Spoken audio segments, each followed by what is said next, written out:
마태복음 13장 51절로 52절 말씀을 통해서 천국의 서기관이라고 하는 제목으로 하나님 말씀 증거하겠습니다. 살아서 누린 천국, 죽어서 영원히 사는 천국, 마태복음 강의의 77번째 시간입니다. 오늘 말씀은 마태복음 13장에 있는 예수님께서 천국 백성에 대한 비유 7가지 비유를 마치고 결론적으로 말씀하고 있는 내용입니다. 그런데 이 내용을 보면 이 모든 천국 비유에 대한 말씀을 너희가 다 깨달았느냐 주님 이렇게 물어보십니다. 굉장히 이례적인 질문입니다. 예수는 무엇인가를 말씀하시고 난 다음에 이것을 너희들이 잘 깨달아라 이렇게 표현은 몇 군데서 하셨지만 이걸 다 깨달았는지를 확인하시는 질문을 하신 것은 성경 전체에서 유일한 것입니다. 그만큼 지금 예수님이 하신 말씀이 매우 중요한 말씀이다라고 하는 것을 우리에게 보여주는 것입니다. 이 말씀을 반드시 깨달아야 된다라는 것입니다. 그 내용이 뭡니까? 천국에 대한 말씀입니다. 예수 믿는 사람들은 반드시 천국에 대해서 분명히 알고 천국 백성으로 이 땅을 살아가야만 합니다. 예수님이 이 땅에 오신 이유와 목적도 바로 우리에게 천국을 주기 위해서 오신 것입니다. 그래서 처음 하셨던 메시지가 천국이 가까이 왔다. 회개하여 그 천국을 너희가 얻어야 된다 하는 말씀을 하시고 천국 복음에 대한 말씀을 하시고 그리고 우리가 천국에 들어갈 수 있도록 우리의 죄를 속량하시기 위해서 친히 십자가에 못 박혀 죽으셨습니다. 부활하시고 난 다음에 승천하시기까지의 40일 동안에도 사도행전 1장에 보면 천국에 대해서 하나님 나라에 대해서 말씀하셨습니다. 천국으로 올라가시면서 다시 그 천국을 다 완성하고 우리에게 오시겠다 약속하시고 너희는 가서 이 천국 복음을 증거하여 모든 사람으로 하여금 가르쳐 지키기 위해서 이 천국에 함께 오도록 해야 한다 하는 것입니다. 예수님은 처음부터 끝까지 천국에 대한 말씀을 하신 것입니다. 어떤 분들은 이렇게 말합니다. 천국도 중요하지만 이 땅의 삶도 중요하지 않습니까? 이렇게 말하는 분들도 있습니다. 하나님도 참 중요하지만 우리가 이 세상에 사는 동안에 돈도 필요하지 않습니까? 이렇게 말씀하시는 분들이 있습니다. 이것은 매우 잘못된 생각입니다. 성경이 우리에게 뭐라고 말씀하십니까? 마태복음 6장 23절로 24절 우리가 자문 한 목소리 읽어볼까요? 시작. 눈이 나쁘면 온 몸이 어두울 것이니 그러므로 내게 있는 빛이 어두우면 그 어둠이 얼마나 더하겠느냐. 한 사람이 두 주인을 섬기지 못할 것이니 혹 이를 미워하고 저를 사랑하거나 혹 이를 중히 여기고 저를 경히 여김이라. 너희가 하나님과 재물을 겸하여 섬기지 못하느니라. 자, 여기서 눈이 나쁘면 이라고 하는 말은 사시가 되면 이런 것입니다. 사시가 뭡니까? 초점이 두 개가 사시입니다. 오른쪽 눈의 초점이 다르고 왼쪽 눈의 초점이 다른 것입니다. 이걸 사시라 그래요. 이거 성경에 눈이 나쁘면 너희가 사시가 되면 초점이 두 개로 살면 그러면 너의 모든 것이 다 어두워진다 라고 말씀하시면서 한 사람이 두 주인 섬기지 못한다. 하나님과 재물 겸하여 섬길 수 없다. 너의 초점이 두 군데로 나누어지면 안 된다라는 것입니다. 천국도 있어야 되지만 이 땅도 중요합니다. 영적 사시입니다. 하나님도 계셔야 되지만 돈도 필요합니다. 직장생활 하는데 직장생활에 여러 가지 것들이 필요합니다. 이것이 영적 사시입니다. 그래서 세상살이가 복잡하고 어두운 것입니다. 천국을 바라보고 천국을 경향하면 그러면 이 땅의 것은 덤으로 얻습니다. 그런데 하늘나라와 또 이 땅을 두 가지를 같이 붙잡으려 그러면 천국도 이 땅도 다 잃어버립니다. 하나님 한 분 붙들으면 재정의 복을 하나님이 주십니다. 그런데 하나님과 돈을 같이 붙들려고 하면 하나님도 돈도 다 잃어버립니다. 우리 신앙생활 분명히 뭔지 지금 내가 혼선 속에 성경과 전혀 다른 생각들을 갖고 있다면 이걸 다 버리는 것이 신앙생활입니다.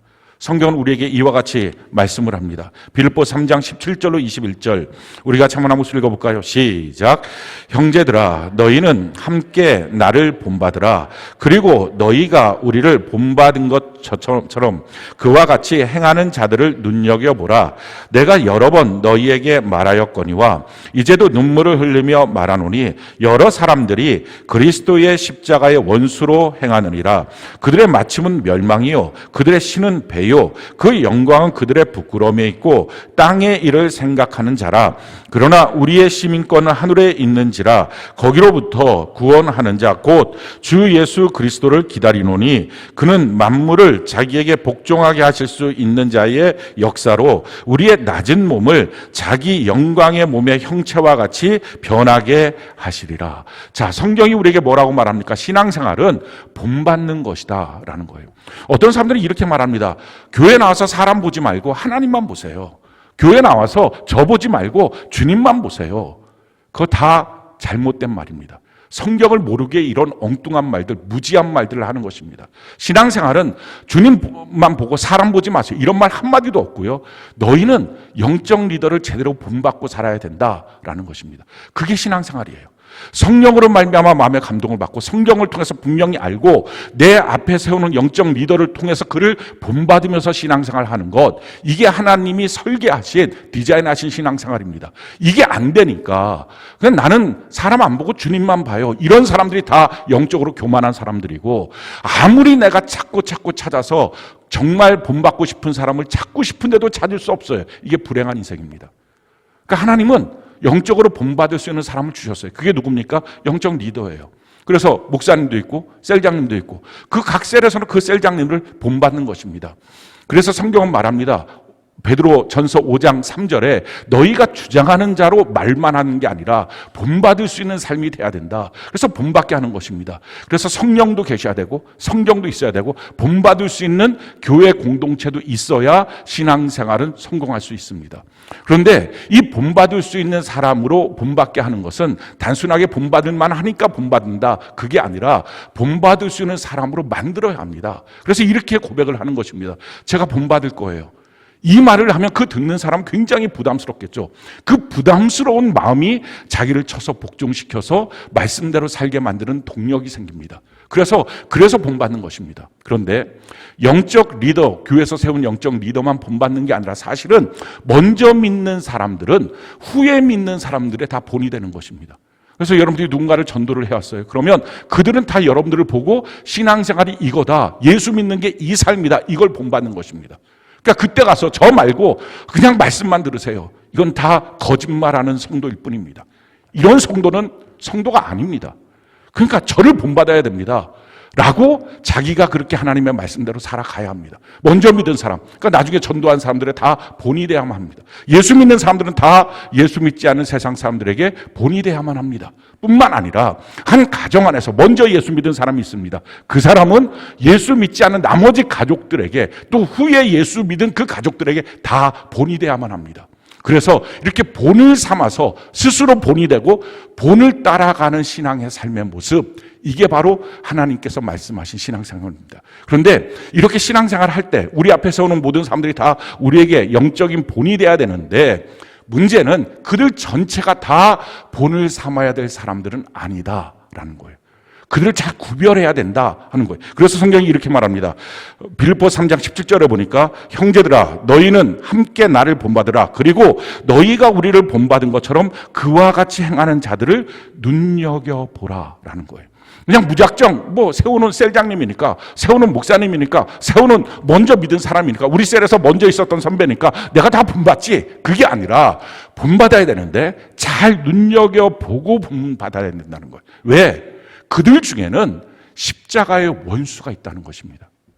이게 굉장히 무서운 주님의 경고입니다. 그냥 예수님의 원수만 해도 이건 형편없는 마귀와 똑같은 존재죠. 근데 예수님의 최고의 사역이 뭡니까? 우리를 구원하시기 위해서 자기 몸을 찢어서 죽으신 십자가입니다. 나의 생명을 바쳐서 구원시켜놓은 이 십자가의 사랑의 사역에 대한 원수다. 이거는 구원받을 가능성뿐만 아니라 거기서부터 벗어날 수 있는 가능성이 전혀 없는 자들입니다. 완전히 생명이 끝났다, 이런 선포와도 똑같습니다. 그래서 십자가의 원수들이 목사들 중에도 있고 셀장들 중에도 있고 또 먼저 믿은 자들 중에도 있고 한 가정 안에서 먼저 예수를 믿은 사람들 중에도 있다. 그들을 눈여겨보라. 그래서 절대 그들은 본받아서는 안 된다라는 거예요. 자, 그럼 이렇게 무서운 진노의 십자가의 원수라고 하는 말을 들은 사람들은 어떤 사람들일까요? 우리가 생각할 때는 어마어마한 큰 죄를 졌겠구나, 생각을 할 텐데요. 성경은 이렇게 아주 간단하게 말씀합니다. 이렇게 말씀하세요. 19절을 보니까 그들의 마침은 멸망이요 그들의 신은 배요 그 영광은 그들의 부끄러움이 있고 땅의 일을 생각하는 자라. 예수 믿는다고 하는데 자기는 구원받았다고 하는데 온통 머릿속에는 세상의 일들밖에 없어요. 먹고 사는 문제, 돈 문제. 그들이 십자가의 원수예요.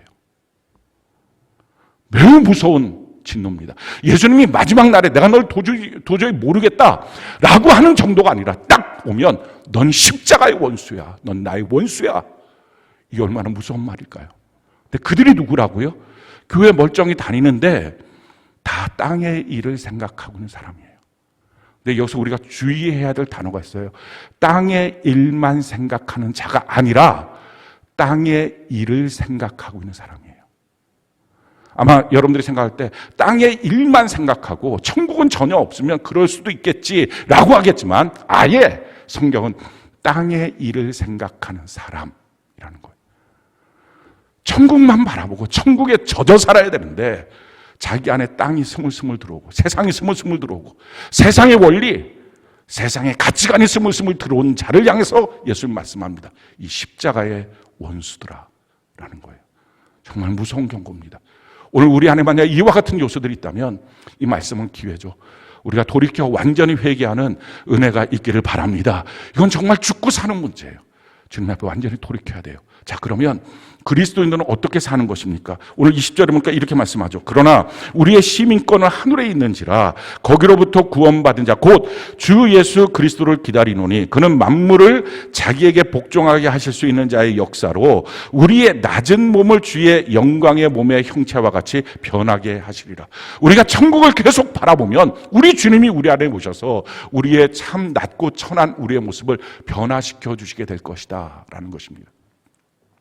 여러분들은 같은 셀 안에서 다른 지체들에게 또 가정 안에서 자녀들에게 배우자에게 여러분들을 보면 천국에 대한 소망이 생깁니까? 아니면 이 땅의 것들만 가득 찬 것처럼 보입니까? 만약에 맨 하는 말들이 땅의 말, 돈 얘기, 부부끼리 하는 말들이 온통 이런 말들, 그래서 자녀에게 가르쳐주는 게 온통 이런 거라면 그게 십자가의 원수예요. 우리가 정말 정신을 차리고 신앙생활 바르게 우리가 해야만 합니다. 그래서 우리는 천국에 대해서 정말 잘 알아야 돼요. 천국이 어떤 곳인지, 그리고 천국 백성들은 어떻게 살아야 되는지. 천국에 완전히 젖어 살면 이 세상을 바르게 갈 수 있어요. 목적지가 분명하니까 흔들리지 않아요. 무엇하며 살아야 되는지 우리가 분명하게 제대로 살아갈 수 있어요. 우리 믿음의 선진들을 보십시오. 천국에 완전히 젖어 사니까 정말 그들을 통해서 그리스도의 향기들이 진동하잖아요. 우리가 이렇게 살아가는 것입니다. 작년 7월 달에 천국에 대한 말씀을 증거했어요. 그래서 혹시 여러분들이 또 잊으셨거나 아니면 듣지 못하신 분들이 있으면 다시 우리 교회 유튜브에 들어가면 들으실 수 있습니다. 천국은 어떤 곳입니까? 천국에 대한 오해, 천국을 들어가려면 이 세 가지 시리즈에 대한 말씀을 작년 7월 달에 드렸습니다. 그걸 꼭 한번 들으시길 바라고, 또 들을 시간이 만약에 없다면 그 셀레베안이 그때 있으니까 우리 홈피에 들어가면 셀레베안을 보실 수 있습니다. 그걸 다시 한번 읽어보시기라도 꼭 하시길 바랍니다. 천국은 어떤 곳입니까? 천국은 영원한 곳입니다. 이게 참 놀라운 말이에요. 우리 인생이 3생이잖아요. 어머니 뱃속에 10달 1생이죠. 지금 우리가 살고 있는 이 삶, 이것이 100년, 길면 100년 정도 사는 삶입니다. 그리고 천국은 영원한 것. 지금 어머니 뱃속의 삶도 한계가 있어요. 10달이라는 한계. 우리가 지금 살고 있는 것도 길껏 해봤자 100년이라는 한계가 있어요. 그러니까 이 한계가 있다는 말은 과정이라는 것입니다. 영원한 것, 끝이 없는 것, 그게 진짜라는 거예요. 고등학교의 시절, 이건 고등학교의 시절의 그 순간에는 대단한 것 같지만 과정이에요. 대학교 시절 대단한 것 같지만 그냥 과정이에요. 우리가 지금 살고 있는 지금 우리의 삶, 이건 대단한 것 같지만 과정이에요. 그리고 진짜의 삶은 영원한 곳, 저 천국이라는 거예요. 천국은 어떤 곳이에요? 주님이 함께 하시는 곳.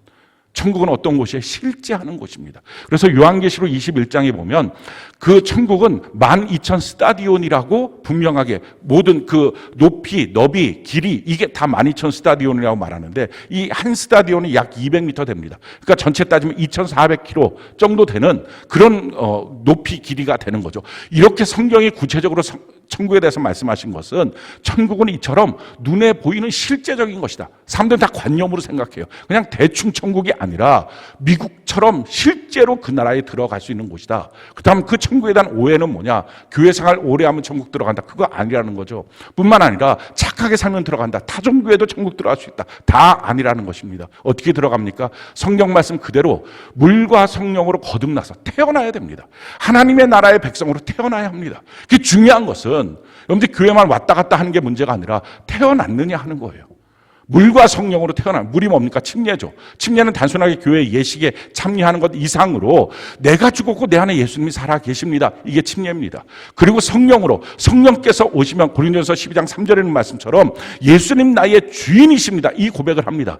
나는 죽었고 내 안에 예수님이 살아 계시고 그 살아계신 예수님은 나의 주인 되십니다. 이것을 마음으로 진실로 믿어져서 입술로 고백하는 것, 이게 태어난 것입니다. 그리고 태어났으면 자라나고 완성돼야 합니다. 그 과정이 성도들의 삶의 모습이 되는 것입니다. 그렇다면 그 자라나고 완성되는 그 과정 속에 천국 백성은 어떻게 할 것인가? 그것을 예수님이 7가지 비유를 통해서 천국 백성은 무슨 생각을 하고 어떻게 살아야 되는지를 가르쳐 주신 것입니다. 마태복음 13장의 가장 첫 번째 씨 뿌린 자의 비유인데, 그것은 천국 백성은 자기 마음이 하나님의 말씀에 밭이라는 걸 압니다. 여러분, 밭과 들판의 차이가 있습니다. 밭은 관리를 합니다. 들판은 관리 안 합니다. 아무거나 날라와도 상관없습니다. 근데 밭이, 자기 밭이라고 하면 심겨놓을 무엇인가가 있기 때문에 아무거나 못 들어오게 합니다.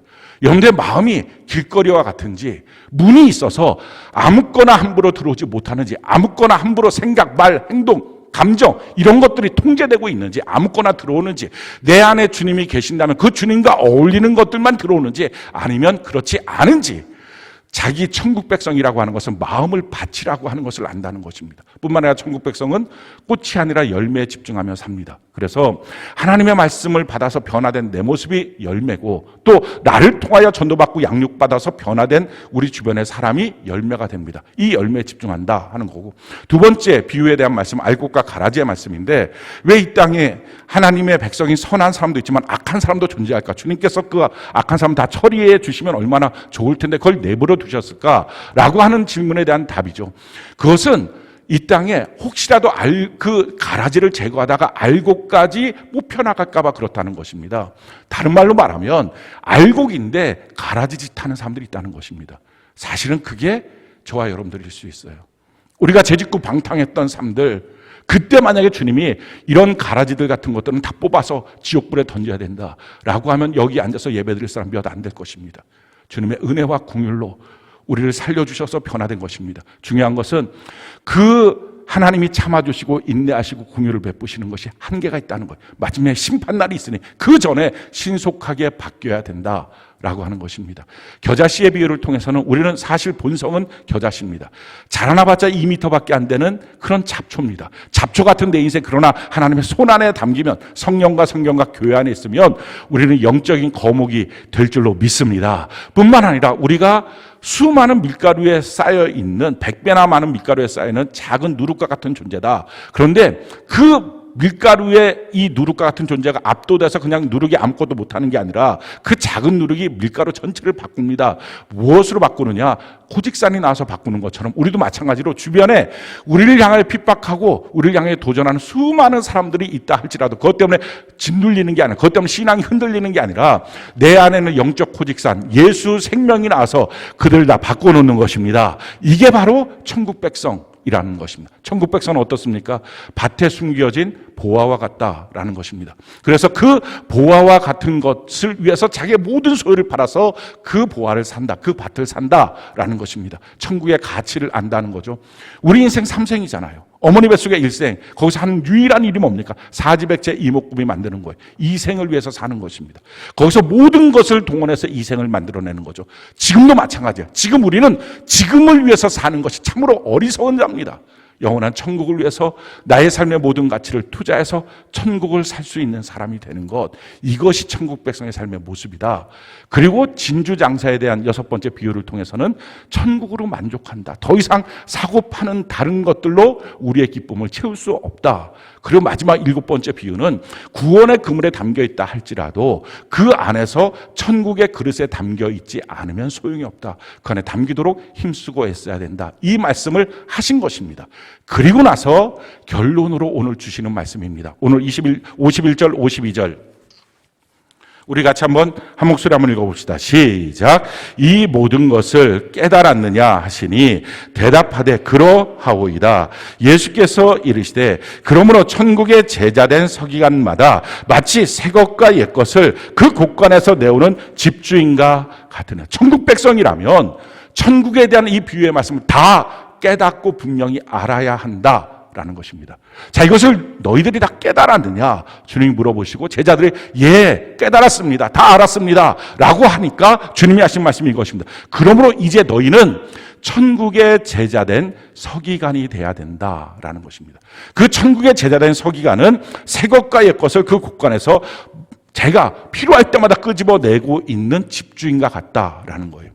서기관이 그 당시에는 예수님께 대적했던 참 안 좋았던 이미지입니다. 근데 사실은 원래 서기관이 그런 이미지는 아닙니다. 그래서 예수님이 특별히 그런 그 당시에 서기관 같은 이미지가 아니라 앞에 설명을 붙이는 것입니다. 천국의 제자된 서기관이라고 특별하게 정말 원래 의미했던 서기관의 모습처럼 너희가 돼야 된다라고 하는 말씀을 주시는 것입니다. 그럼 서기관의 모습은 어떤 모습입니까? 서기관의 가장 대표적이었던 사람이 바로 우리가 잘 알고 있는 구약 성경의 에스라라고 하는 사람입니다.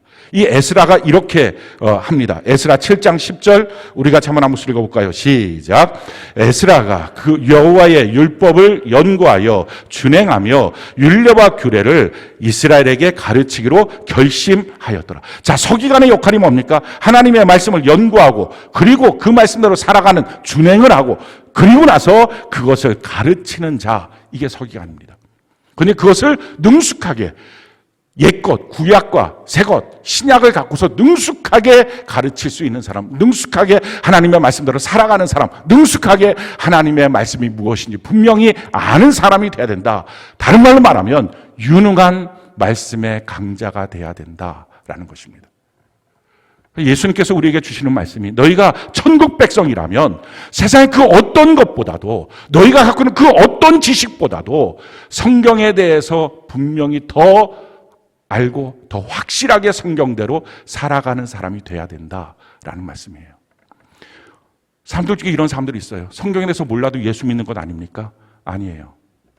성경을 모르면 예수 믿는 게 아니에요. 예수를 믿는다는 게 뭐예요? 예수님의 말씀이 뭔지를 알고 믿는 것입니다. 내가 누군가를 믿어요. 그럼 믿는다는 말이 뭐예요? 그냥 그의 존재를 놓고 믿는다. 이런 게 어디 있어요? 내가 누군가에 대해서 믿음이 없어졌어요 라고 하는 말은 그가 하는 말을 이제 신뢰할 수 없어요 라는 말입니다. 내가 그를 향해서 내가 믿어요 라고 하는 말은 그가 하는 말은 다 믿어요, 다 신뢰해요, 이 말입니다. 내가 예수님을 믿어요 라고 하는 말은 그냥 예수님의 어떤 존재, 그래서 동양에서 말하고 있는 우리가 전통 종교에서 말하고 있는 신이여 이런 차원이 아니라 그가 한 모든 말씀을 믿어요 라는 말이에요. 그러니까 하나님의 말씀을 모르는데 하나님을 믿어요, 하나님의 말씀을 모르는데 예수님을 믿어요, 이거는 성립될 수 없다는 것입니다. 성경은 우리에게 이와 같이 말씀합니다. 호세아 4장 6절 우리 같이 한번 한번 읽어볼까요? 시작. 내 백성이 지식이 없음으로 망하는도다. 내가 지식을 버렸으니 나도 너를 버려 내 제사장이 되지 못하게 할 것이요 내가 내 하나님의 율법을 잊었으니 나도 내 자녀들을 잊어버리리라. 주님 말씀하십니다. 내 백성이 왜 망하느냐? 하나님의 말씀에 대한 지식이 없어서 망한다는 거예요. 하나님의 말씀을 모르기 때문에 망하는 것이다 라는 거예요. 너가 하나님의 말씀을 버렸으므로 내가 너를 버렸고 너가 하나님의 말씀을 잊어버렸기 때문에 내가 너의 자녀들을 잊어버릴 것이다 라는 거예요. 그래서 말씀을 모르고 말씀을 잊어버리고 말씀에 대해서 알지도 못하고 이건 그리스도인이 아닌 사람입니다. 예수 믿는 걸 많은 사람들이 느낌이라고 생각해요. 저는 이런 걸 느껴요. 심지어 설교를 들을 때도 전 이게 제 마음에 와서 느껴졌어요. 그런 거 아니에요. 제대로 정확하게 분명히 알고 있느냐, 이게 중요해요. 성경이 우리에게 이렇게 말씀합니다. 요한복음 17장 3절 우리가 한번 읽어볼까요? 시작. 영생은 곧 유일하신 참 하나님과 그가 보내신 자 예수 그리스도를 아는 것이라. 제대로만 알면, 어떤 분이 그러더라고요. 우리 교회 성도님인데 자기가 평생 어렸을 때부터 태어날 때부터 교회를 다녔었는데 우리 교회 와서 처음으로 성경을 읽기 시작을 했대요. 그래서 깨달은 게 이거라는 거예요. 제가 평생 교회를 다니면서 맨날 갈등하고 힘들어 했었는데 성경을 읽다 보니까, 그리고 또 목사님 말씀에 설교를 듣다 보니까 깨달은 한 가지는, 성경만 제대로 분명하게 읽으면 예수 안 믿을 수가 없다는 거예요. 제대로 안 읽으니까, 말씀을 제대로 모르니까 갈등도 생기고 힘들어지는 것입니다. 하나님 말씀 제대로만 알면 그대로 순종하며 살지 못할 사람이 없다는 것입니다. 근데 없는 거예요. 머릿속에, 마음속에 말씀이. 그러니 말씀대로 못 산다는 말하고 믿어지지 않는다는 말을 하는 이유가 바로 그것입니다. 자기 안에 없는데 뭘 믿습니까? 그러니까 믿을 수가 없는 것입니다. 영생이 뭐냐? 예수님에 대해서 정확하게 아는 것. 이게 영생이라는 것입니다. 우리 신앙생활 이런 느낌 따라가는 거 아니에요.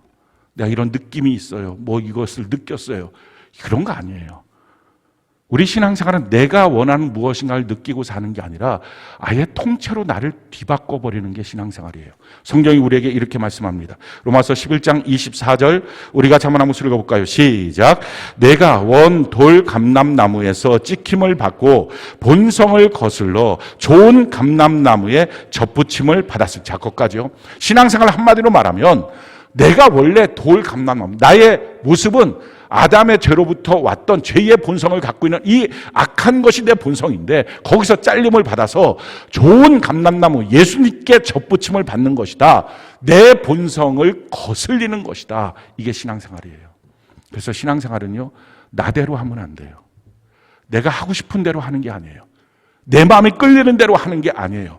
내가 원하는 대로 가는 것, 그게 각자 제 길로 가는 죄의 모습입니다. 성경이 우리에게 이렇게 말씀하고 있어요. 로마서 10장 2절로 3절 우리 같이 한번 목소리 한번 읽어볼까요? 시작. 내가 증언하노니 그들이 하나님께 열심히 있으나 올바른 지식을 따른 것이 아니니라.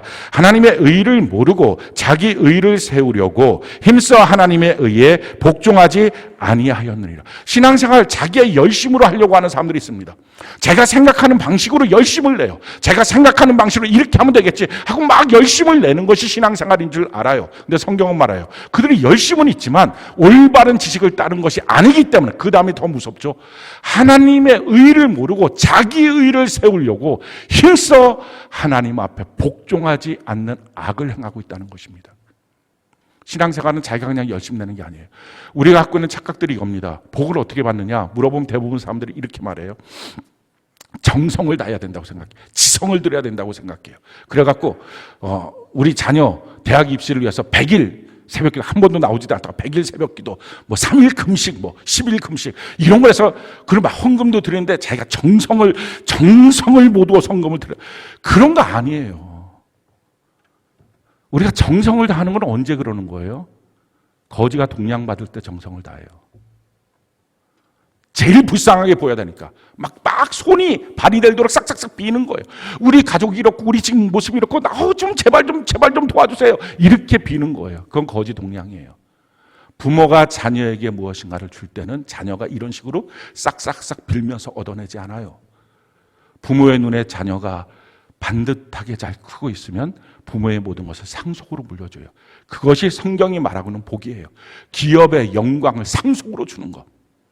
그러니까 이와 같은 상속을 받는 것은 어떻게 받아야 돼요?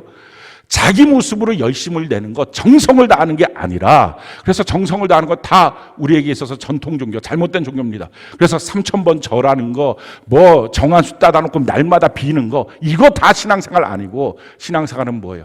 내가 하나님의 뜻대로 바뀌어지는 거예요. 그래서 한마디로 말하면 자기가 부인돼야 돼요. 자기 열심으로 가는 게 아니라 자기가 부인되는 거예요. 이게 신앙생활의 핵심이에요. 성경이 우리에게 이렇게 말합니다. 마태복음 16장 24절 우리 같이 한번 읽어볼까요? 시작.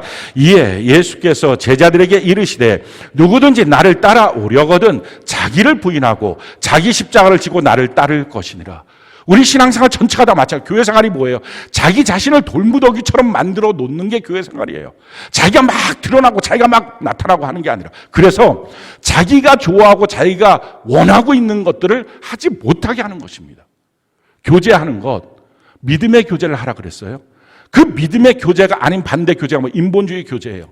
그럼 이게 믿음의 교제인지 인본주의 교제인지 나중에 어떻게 알아요? 그걸 아는 유일한 방법이 딱 한 가지예요.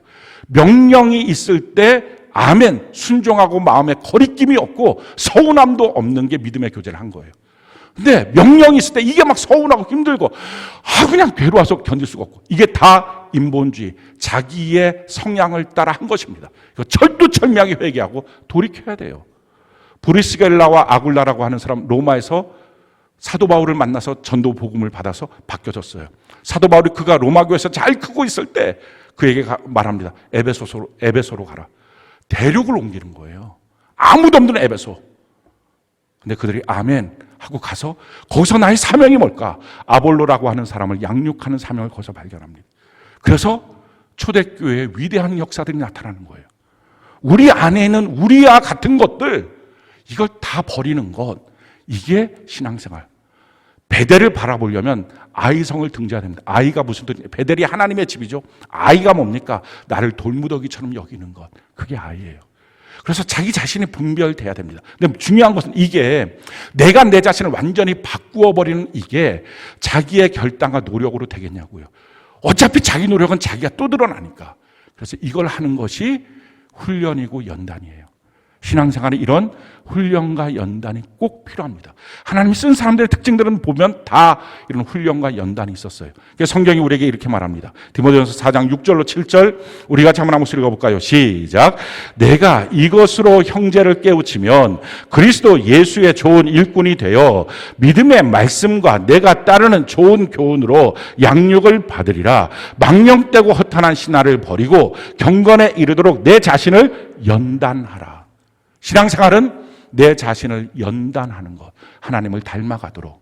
자, 그렇다면 올 한 해 특별히 공급하시는 하나님 앞에 우리가 변화돼야 되는데, 또 오늘 말씀처럼 말씀의 강자가 돼야 되는데, 우리는 어떻게 연단받아야 될 것인가? 우리의 훈련의 종목이 뭐냐라는 거예요. 그걸 성경이 우리에게 이렇게 말합니다. 디모데전서 4장 6절을 7절에 이처럼 너를 연단하라 라고 사도 바울이 디모데에게, 믿음의 아들 디모데에게 말하면서 그 훈련받을 내용이 무엇인지를 설명해 줍니다. 디모데전서 4장 13절 우리 같이 한번 읽어볼까요? 시작. 내가 이를 때까지 읽는 것과 권하는 것과 가르치는 것에 전념하라. 자, 우리의 훈련은 다른 훈련이 아니라 100m 뛰어갔다 오세요, 헌금 얼마 드리세요, 이런 훈련이 아니라, 전도 몇 명 해갖고 딱 앉혀놔야 돼, 이런 훈련이 아니라 우리의 훈련은 읽는 것, 권하는 것. 권하는 게 뭐냐면 전하는 것, 전도하는 것, 그리고 양육하는 것, 가르치는 것. 이 세 가지의 훈련을 해야 된다 하는 것입니다. 제가 교회 목회하면서 깨달은 것은 사람들이 우리 교회에 들어와서 굉장히 많이 바뀌어요. 우리 교회 오는 이유는 굉장히 여러 가지의 이유가 있지만 와서 변화받는 사람들이 한 70-80% 이상은 다 변화를 받는 것 같아요. 근데 무엇으로 변화받는가 가만 보면 매일 성경 통독 큐티를 할 때 사람이 확 바뀌어요. 성경에 이런 내용이 있었군요. 그러면서 목사님 말씀이 센 줄 알았더니 성경은 100배나 셉니다. 이런 얘기를 하면서 성경에 이런 말씀이 있었어요. 제가 전혀 모르고 지금까지 신앙생활했어요. 라고 하는 분들이 있어요. 그게 읽는 거. 두 번째는 셀로 들어오는 거예요. 셀로 들어오는 것은 셀 예배 그냥 한번 드리고 집에 가는 게 아니라 진짜 그 셀이 한 몸이 되어서 교제하기 시작하는 거예요. 신앙생활은 본받는 거잖아요. 서로 부딪히고 서로 거기서 마모되고 이렇게 바뀌어지면서 아주 막 날카로웠던 돌이 동그란 돌로 바뀌는 것처럼 그렇게 바뀌어진 거예요. 예수의 형상으로 만들어진 거예요. 셀로 들어오는 거예요. 세 번째는 좀 이건 그렇지만 셀장이 되면 무지하게 바뀌어요. 완전히 이 사람이 예전에 그 사람인가 할 만큼 싹 바뀌어요. 그런데 셀장이 되는 것도 필요하지만 모든 사람이 셀장 될 수는 없잖아요. 그래서 필요한 것은 자기가 누군가를 그 셀 안에서 셀장의 명령을 받아서 양육하기 시작하면 바뀌어요. 양육받는 사람이 아니라 양육하는 자기 자신이 바뀌어요. 왜냐하면 그에게 본이 돼야 되니까. 신앙생활은 하나님의 말씀을 아는 걸로 끝나지 않아요. 그걸 본이 되는 그 말씀을 준행하기 시작할 때서부터 그가 바뀌어집니다.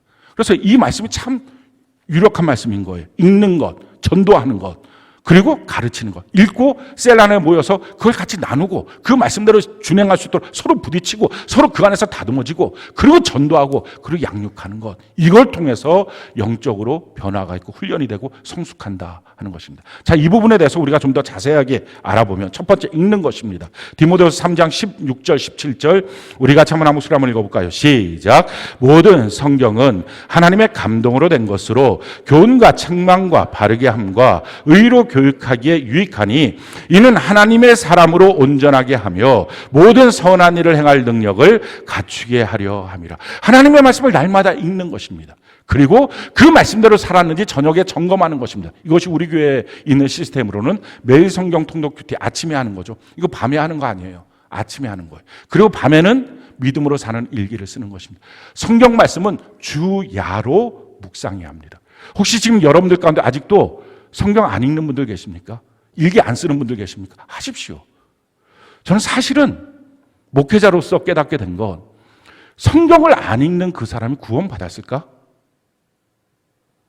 좀 못 받은 것 같아요.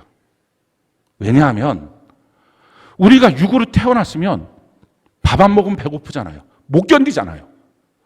영적으로 태어났으면 영의 양식이나 하나님의 말씀을 안 먹었는데도 살만해요. 영적으로 죽었던지 태어난 적이 없든지 둘 중에 하나예요. 하나님의 말씀대로 하루를 살고서 그걸 정리하지 못해요. 영적으로 죽었던지 태어나지 않았던지. 허울만 좋게 교회만 왔다 갔다 하는 게 아니라 정말 제대로 된 신앙생활을 하라는 거예요. 그런데 이것을 큐티할 때 숙제하듯이 해치워버리는 게 아니라 뭐라고 말합니까? 교훈과 책망과 바르게 함과 의로 교육하기에 유익하다. 말씀이 하나님이잖아요. 그래서 그 하나님 앞에 날마다 서는 것입니다. 그 말씀 앞에 내가 회개하고 돌이키고 바뀌고 변화받는 거예요. 그래서 하나님의 말씀을 적용하는 것입니다.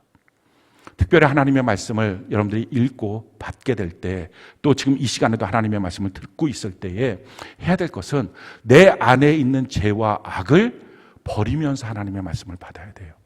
내 안에 있는 죄와 악을 그냥 품고 있으면 결국은 그 말씀이 자기를 변화시키지 못하고 자기가 그 죄를 붙잡고 있으니까 그걸 갖고 하나님을 향하여, 교회를 향하여, 영적 리더를 향하여 대적하는 자가 됩니다. 성경이 우리에게 이렇게 말해요. 디모데후서 3장 1절로 8절 우리 같이 한번 목소리 한번 읽어볼까요? 시작. 너는 이것을 알라. 말세에 고통하는 때가 이르러 사람들이 자기를 사랑하며 돈을 사랑하며 자랑하며 교만하며 비방하며 부모를 거역하며 감사하지 아니하며 거룩하지 아니하며 무정하며 원통함 풀지 아니하며 모함하며 절제하지 못하며 사나우며 선한 것을 좋아하지 아니하며 배신하며 조급하며 자만하며 쾌락을 사랑하기를 하나님 사랑하는 것보다 더하며 경건의 모양은 있으나 경건의 능력은 부인하니 이 같은 자들에게서 내가 돌아서라. 그들 중에 남의 집에 가만히 들어가 어리석은 여자를 유인하는 자들이 있으니 그 여자는 죄를 중히 지고 여러 가지 욕심에 끌린 바 되어 항상 배우나 끝내 진리의 지식에 이를 수 없느니라. 얀네와 얀브레가 모세를 대적한 것 같이 그들도 진리를 대적하니 이 사람들은 그 마음이 부패한 자요 믿음에 관하여는 버림받은 자들이다. 자, 자기 사랑하고 돈 사랑하고 교만하고 비방하고 부모 거역하고 감사하지 않고 거룩하지 않고 무정하고 원통함 풀지 않고 이와 같은 자기 안에 있는 육신의 본성에서 나온 죄악들을 말씀 앞에 설 때마다 자꾸 버려야 됩니다. 하나님의 말씀이 지적할 때마다 내 안에서 이런 것들을 다 버리는 거예요. 거절하고 또 거절하고 또 거절하고 그걸 안 하고 그냥 말씀은 지식으로 보고 듣고 자기 안에 죄는 그대로 품고 있으면 항상 배우나 끝내 지식이 진리의 지식에 이를 수 없고 결국 얀네와 얀브레가 모세를 대적한 것 같이 그도 대적하는 자가 될 것이고 믿음에 관하여는 버리운 자고 양심에 관하여는 부패한 자다라고 성경 말하는 것입니다. 하나님의 말씀을 대할 때 자기 안에 있는 죄들을 버리면서 회개하면서 하나님의 말씀을 대하셔야 합니다. 두 번째는 전하는 거예요. 전도하는 것. 우리가 전도하는 것을 통해서 우리의 입술의 말을 갖고 분명하게 예수님이 누구인지 말하잖아요. 그냥 교회 한번 나와 이게 아니라 정확하게 말하잖아요. 내가 말할 수 없는 것은 내가 모르는 거예요. 지금 자기의 신앙이 설명할 수 없으면 신앙은 없는 거예요. 내가 지금 뭘 믿고 있는지 나의 믿음의 핵심이 뭔지, 그래서 그 내용을 정확하게 전달할 수 없다면 저는 말주변이 없어서 전달 못해요. 그런 말 안 해요. 말주변 아무리 없는 사람도 식당 가서 먹을 거 시켜요. 왜냐하면 그 먹을 게 뭔지 정확하게 아니까. 자기가 아는 거에 대해서 길 가르쳐 줄 수 있어요. 아무리 말주변이 없는 사람도. 왜? 자기가 정확하게 아는 것은 정확하게 가르쳐 줍니다. 모르는 장소 가르쳐 주는 거 헤매고 있는 거예요. 자기가 모르기 때문에 말을 못하는 것입니다. 전도하는 것 왜 중요하죠? 자기가 아는 것이 무엇인지를 정확하게 아는 시간입니다.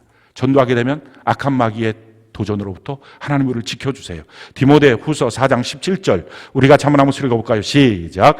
주께서 내 곁에 서서 나에게 힘을 주심은 나로 말미암아 선포된 말씀이 온전히 전파되어 모든 이방인이 듣게 하려 하심이니 내가 사자의 입에서 건짐을 받았느니라. 우는 사자 같은 악한 마귀의 도전에 건짐을 받을 수 있는 것 전도하는 것입니다. 우리 주변에 잃은 양들 복음을 증거하는 자가 되길 바랍니다. 올해 한 사람이 한 사람 전도하는 거예요. 그래서 그걸 셀 안으로 같이 들어와서 셀장의 명령하에서 그 사람을 양육하는 자로 서는 것입니다. 하나님의 말씀을 읽고 말씀 듣고 그 말씀대로 순종하며 살아가며 죄를 버리면서 누군가를 전도해서 그에게 본이 되기 위해서 살고 그를 양육하는 삶을 살 때 1년 만에 안디옥 교회는 그리스도인이라고 하는 칭호를 받았어요. 우리가 10년, 20년 예수 믿어도 변화되지 않는 죄성이 있다는 것은 사실은 아무것도 안 한 것입니다. 제대로 신앙적으로 성장하겠다는 결단을 하면 1년만이더라도 완전히 그리스도인 주님을 따라가는 사람으로 바뀌어질 수 있습니다. 세 번째, 양육하는 것입니다. 고린도서 11장 2절 우리가 한번 한번 읽어볼까요? 시작. 내가 하나님의 열심으로 너희를 위하여 열심을 내노니 내가 너희를 정결한 처녀로 한 남편인 그리스도께 드리려고 중매함이라. 거기까지요. 양육이라는 것은 그 사람을 내 사람으로 만드는 게 아니라 그 사람을 예수님께 붙여드리는 것입니다. 예수님이 어떤 분인지를 잘 설명하고 예수님께 붙여드리는 삶의 모습을 사는 것입니다. 그래서 양육하는 모든 사람들이 꼭 필요한 게 뭡니까? 예수를 믿으면 저런 삶이구나. 이걸 보여주는 거예요. 본이 되는 거예요. 성경이 우리에게 이렇게 말합니다. 베드로전서 5장 2절로 3절 우리가 한번 읽어볼까요? 시작.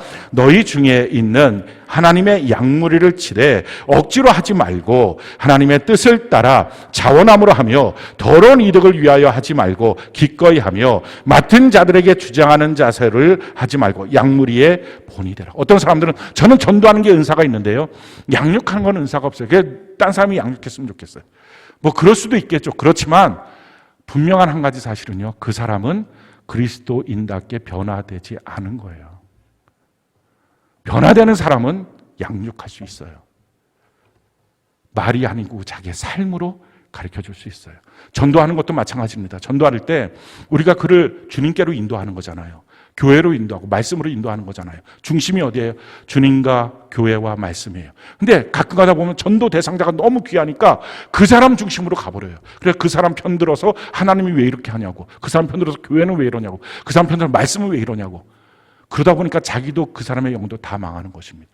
중심 분명히 잡는 것. 그걸 위해서 하나님의 말씀을 제대로 읽고 순종하고 자기 안에 죄악을 버리고 그리고 나서 전도하고 그러면서 전도하는 거죠. 그리고 본이 되면서 양육하는 삶. 이것이 하나님이 우리에게 가르쳐 주시고 있는 훈련의 핵심적인 내용입니다. 올 한 해 우리가 그리스도 안에서 변화되는 훈련을 통해서 공급하신 하나님의 복을 받고 우리가 천국의 서기관으로 말씀의 강자되는 유능한 말씀의 강자, 신약과 구약을 언제든지 무엇인지 내용을 정확하게 알아서 설명하고 양육할 수 있는, 내 삶에 적용할 수 있는 우리 모두가 되기를 예수님 이름으로 축원합니다.